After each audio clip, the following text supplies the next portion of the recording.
안녕하세요. 미래를 여는 책 읽기 미책 김인호 이은지입니다. 반갑습니다. 이쌤 혹시 내일이 무슨 날인지 아시나요? 내일요? 네. 6월. 6월 25일 6.25. 네. 네네네.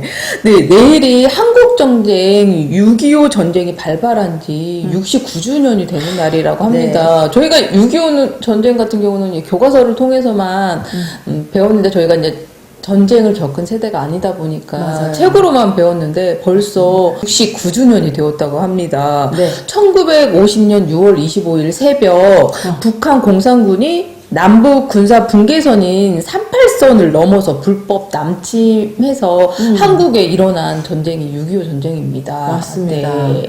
1945년 8월 15일에 일본으로부터 해방된 기쁨이 다 이제 누리기도 전에 한국은 군사적인 편의에 의해서 38선을 경계로 남북으로 나뉘게 되는데요. 그 당시 뭐 같은 사회주의 국가였던 소련과 중국의 어떤 도움을 받아서 힘을 얻게 된 이 북한이 이제 남한을 차지하기 위해서 6.25 전쟁을 일으키게 되는 거죠. 네. 처음에는 이 전쟁이 이념을 통합한다거나 아니면 통일을 목적으로 일어난 전쟁인데 네. 이 전쟁으로 우리나라는 큰 상흔을 입게 되죠. 네.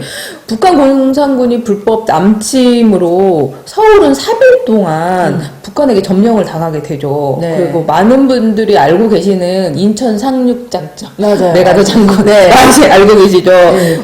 인천 상륙작전이 1950년 9월 15일 펼쳐지면서 다시 서울을 수복하게 됩니다. 네. 그래서 이제 유엔군이 우리나라를 이제 도와주면서 네. 이제 전쟁이 더 이제 장기화되게 되고 서울을 네. 또 다시 찾게 되고 이제 평양하고 압록강까지 점령하게도 됩니다. 네. 이렇게 뭐 유엔군이 의해서 뭐 평양까지 이렇게 가기도 하지만 또 이렇게 뭐 북한과 중공군에 의해서 또 이렇게 다시 서울까지 내려오기도 하고 서로 다시 탈환하고 다시 뺏고 또 뺏기고 이런 과정들을 되게 많이 겪게 되는 거예요. 그쵸. 예. 그러다 보니까 여기서 문제는 뭐냐면 이 과정 속에서 전선이 자주 이동을 하게 되잖아요. 그쵸. 예. 그러니까 누가 가장 피해를 많이 보냐면 이제 민간인들, 그쵸. 예, 주민들이 많이 피해를 봅니다.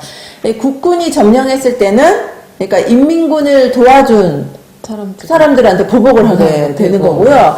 또 이렇게 또 이제 인민군이 이제 점령을 하게 되면 반대의 상황이 벌어져서 국군에게 이렇게 협력한 사람들을 추청하는 그런 과정들도 되게 벌어지게 되는 거죠. 그래서 이 전쟁이 계속 길어지면서 이 젊은이들은 군대를 계속 끌려가게 되는 거고, 그 다음에 아무 죄도 없는 수많은 이제 그 사람들이 피해를 입게 되고 또 고향을 떠나게 되는 그런 안타까운 상황들이 벌어지게 됩니다. 네. 이렇게 기나긴 한국 전쟁은 많은 사람들에게 상처하고 슬픔을 안겨주게 되는데요. 그렇죠. 네. 이제 결국 소련의 제안으로 그 휴전 회담이 진행되게 되고 1953년 남한과 북한으로 나뉘어서 휴전을 하게 됩니다. 네. 그 6.25 전쟁의 그 어떤 원인이었던 이념적인 대립이잖아요. 그쵸. 근데 전쟁 이후에도 이게 계속 이어지는데 반공 이데올로기와 반미 이데올로기의 대립은 팽팽하게 뭐 이렇게 진행이 됩니다.